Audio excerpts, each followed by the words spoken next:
Assalamualaikum warahmatullahi wabarakatuh.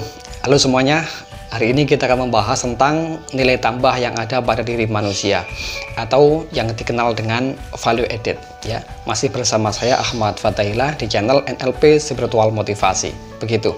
Simak terus video ini sampai selesai.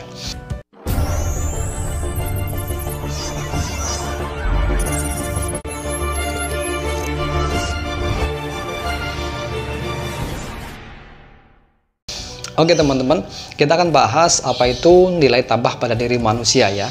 Baik, ibaratnya begini.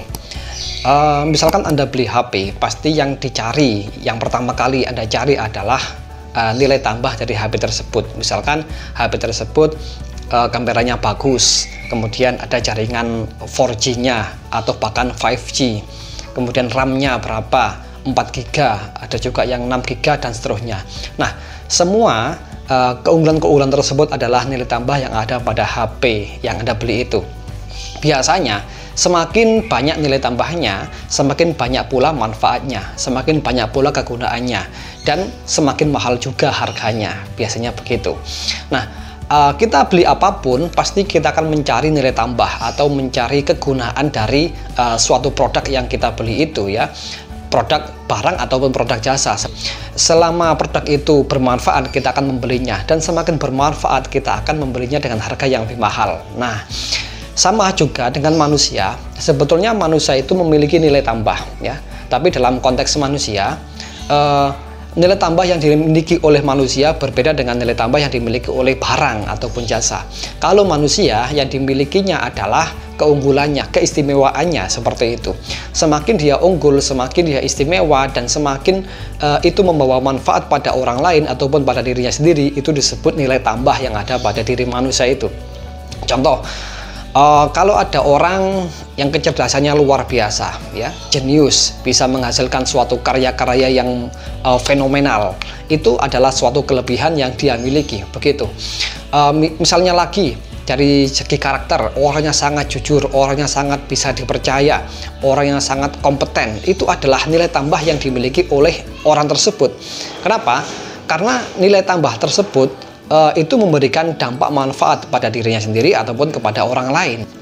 Nah, saya yakin semua orang-orang besar di dunia ini, entah dari zaman dulu ataupun sampai zaman sekarang, sampai masa depan, orang-orang yang besar, orang-orang yang sukses, orang-orang yang luar biasa, itu adalah orang-orang yang sudah bisa memaksimalkan potensi dirinya sehingga menjadi nilai tambah yang luar biasa besar untuk kehidupan ini, begitu. Nah, saya juga yakin kalau semua manusia itu sudah memiliki potensi nilai tambah yang ada di dalam dirinya, ya, kalau bahasa NLP-nya itu ada setiap manusia memiliki sumber daya yang dia butuhkan untuk berhasil, begitu. Kenapa? Karena pada dasarnya Tuhan sudah menciptakan setiap manusia itu sempurna, meskipun ada yang cacat, tetapi itu pun sebetulnya memiliki kesempurnaan atau memiliki kelebihan tersendiri yang kita tidak tahu. Nah, karena manusia ini sempurna, maka sudah dibekali dengan berbagai macam potensi ya, potensi untuk hidup, potensi untuk survival, potensi untuk berhasil dalam hidupnya. Masalahnya adalah kebanyakan orang selama ini hanya berfokus pada kekurangannya. Ya, jadinya membuat orangnya itu tidak menyadari kalau dirinya punya kelebihan, begitu. Karena pada dasarnya manusia itu hanya punya kelebihan, nggak ada yang punya kekurangan ya. Setiap manusia itu punya kelebihan dan nggak punya kekurangan. Kenapa kok saya bilang begitu? Karena kalau dia menyadari bahwasanya kekurangan yang dia miliki, ya, kalau dia menyadari bahwa dirinya punya kekurangan, itu nanti suatu saat bisa berubah menjadi kelebihan, begitu. Contoh begini ya. Anda pernah lihat artis yang mukanya biasa-biasa saja, ganteng enggak, cantik enggak, seksi tidak, ya, apalagi atletis tidak, tapi orangnya itu wajahnya pas-pasan, ya, tubuhnya biasa, bahkan ada yang gendut dan lain sebagainya, bahkan ada yang pendek ya, tapi itu menjadi nilai tambah. Padahal mungkin kita mengira itu adalah kekurangannya, misalkan jelek. Masa artis itu jelek bisa terkenal, bisa kaya, bisa sukses? Nah, sebetulnya kalau kita melihat dia jelek itu hanya dari kacamata kita sebagai kekurangan dia, tetapi bagi dia sendiri, dia sudah bisa mengubah kekurangannya menjadi suatu kelebihan yang membuatnya bisa sukses luar biasa, seperti itu. Jadi sebetulnya manusia itu nggak dikasih kekurangan, tapi lebih banyak dikasih kelebihan-kelebihan atau dikasih potensi-potensi nilai tambah bisa dia kembangkan untuk menjadikan dirinya lebih maju dan sukses dalam hidupnya, seperti itu. Nah, kenapa? Karena kita kembali lagi ke asumsi NLP bahwasanya setiap manusia itu sudah memiliki sumber daya, sudah memiliki potensi, sudah memiliki nilai tambah yang dia butuhkan untuk berhasil dalam hidupnya atau mencapai apa yang dia inginkan dalam hidupnya itu. Nah, agar kita bisa berfokus pada kelebihan diri kita atau potensi-potensi diri kita, maka kita bisa mencarinya atau menggali dalam diri kita dengan cara bertanya. Kenapa kok harus bertanya? Karena begini, menurut Anthony Robbins ya, Anda pasti tahu siapa itu Anthony Robbins. Beliau pernah mengatakan bahwasanya kualitas diri manusia ditentukan dari pertanyaan yang ia ajukan pada dirinya sendiri. Semakin berkualitas pertanyaannya itu, maka semakin kualitas pula jawaban yang dia dapatkan. Dan hal ini mempengaruhi kualitas dirinya itu. Nah, makanya ini saya jadikan suatu pedoman untuk meningkatkan kualitas pribadi kita gitu. Supaya kita ini bisa mencari jawaban yang tepat untuk menggali potensi-potensi, menggali sumber daya ataupun menggali nilai tambah yang ada pada diri kita ini. Sehingga nantinya bisa tereksplorasi dan bisa kita gunakan. Yang nomor satu pertanyaannya adalah, apa yang biasanya saya suka lakukan dan merasa puas? Dibayar ataupun tidak dibayar, begitu. Apa yang biasanya saya suka lakukan dan merasa puas ketika melakukan itu, dibayar ataupun tidak dibayar.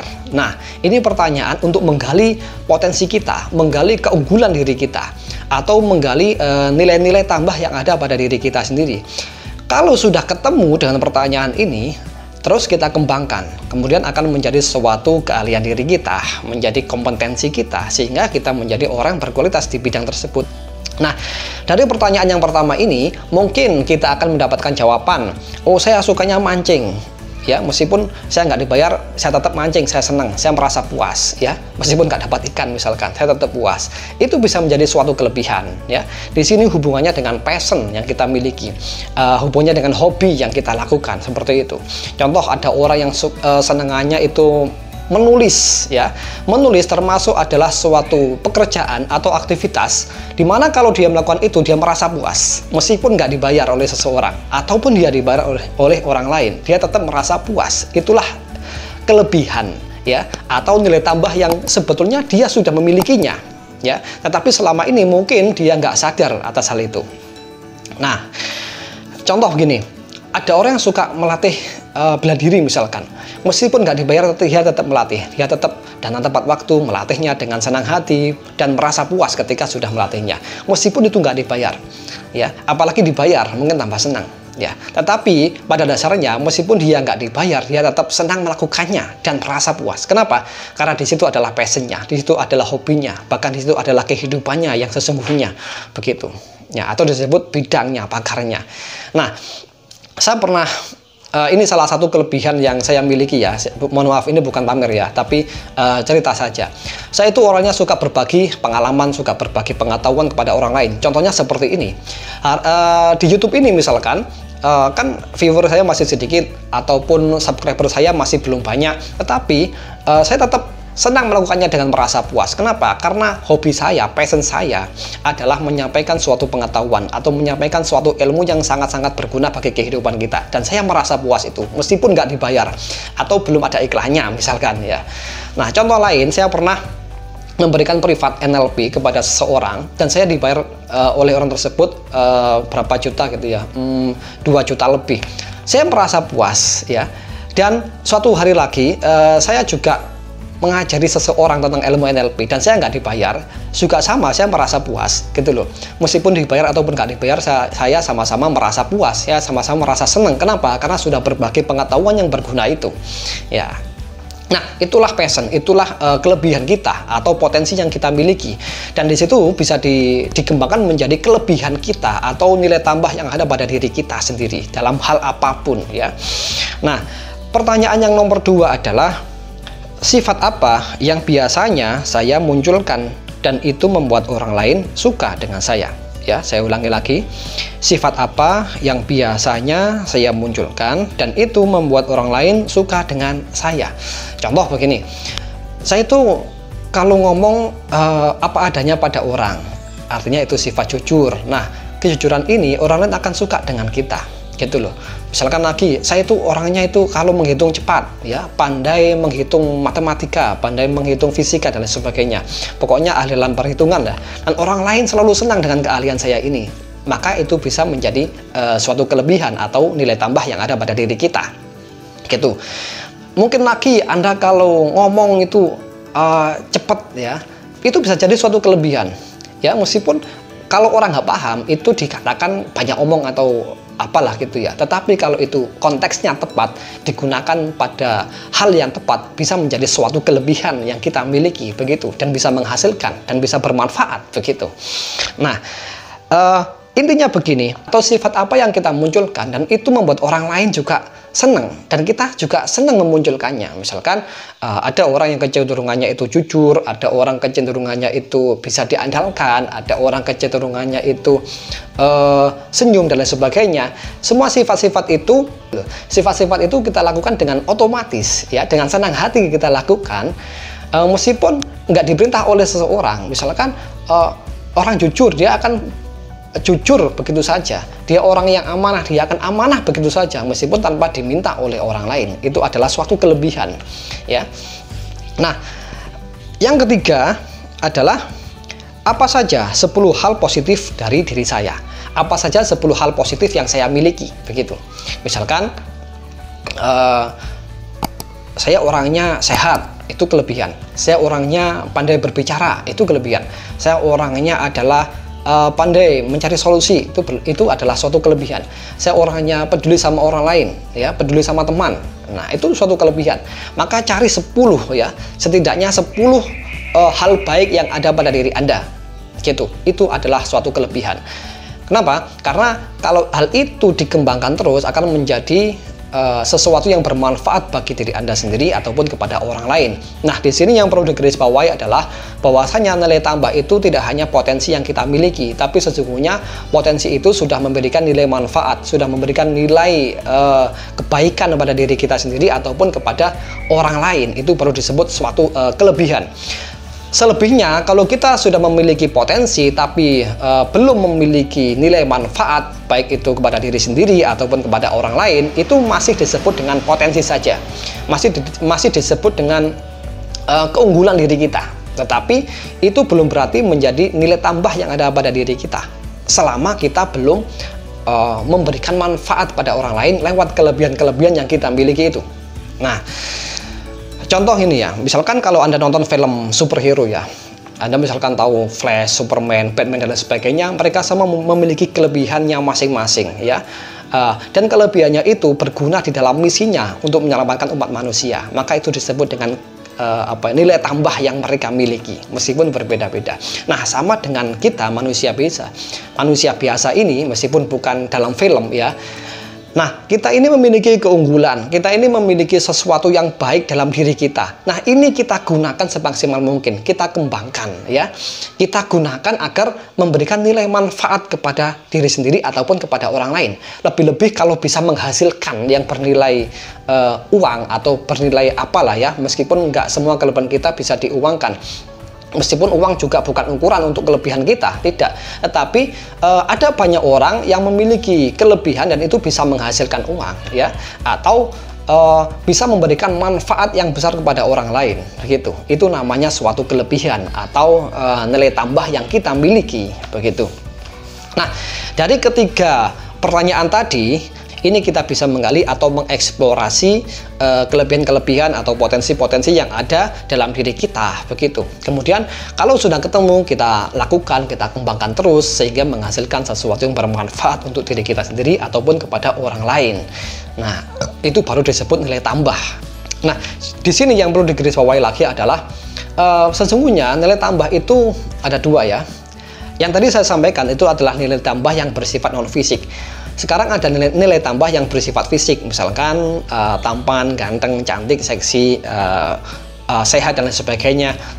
Nah, itu adalah nilai tambah yang bersifat fisik.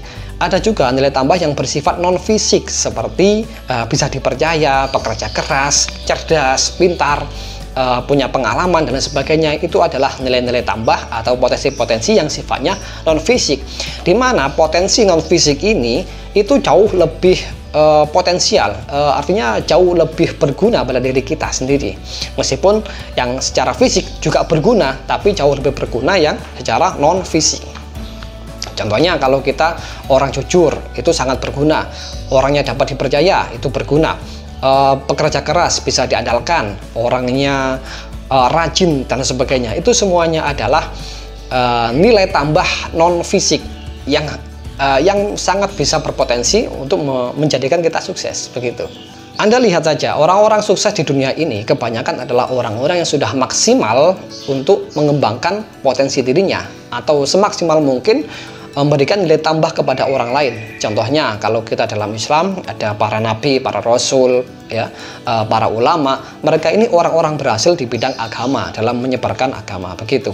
Nah, kenapa? Karena mereka ini punya keahlian untuk menyampaikan aja atau informatif. Mereka punya kecerdasan yang luar biasa. Mereka punya kejujuran, mereka punya rasa amanah atau bisa diandalkan oleh orang lain.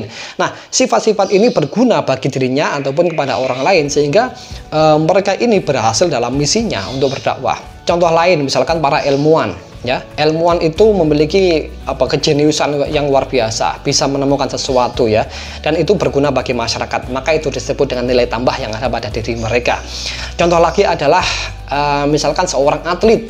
Atlet itu tubuhnya bagus, kemudian selalu juara dan menarik perhatian banyak orang. Nah, itu juga bermanfaat minimal kepada dirinya sendiri, ya, dan kepada bangsa kita yang bangga memiliki atlet-atlet yang potensial seperti itu. Nah, dan masih banyak lagi dalam konteks yang lain, begitu. Jadi gini, kesimpulannya adalah nilai tambah yang ada pada diri kita itu tergantung potensi yang kita miliki, kemudian kita kembangkan dan memiliki nilai-nilai manfaat, ya, berkembang dan bermanfaat untuk orang lain ataupun kepada diri kita sendiri. Itu baru disebut dengan nilai tambah. Tetapi selama potensi kita belum bisa memberikan manfaat kepada orang lain ataupun pada diri sendiri, itu belum disebut nilai tambah, tapi hanya potensi saja, masih disebut kelebihan saja, tapi belum berkembang menjadi manfaat pada orang lain, maka belum bisa disebut nilai tambah. Oke, jadi itu saja yang bisa saya sampaikan pada kesempatan kali ini. Semoga bermanfaat dan ketemu lagi di video berikutnya. Baik, wassalamualaikum warahmatullahi wabarakatuh.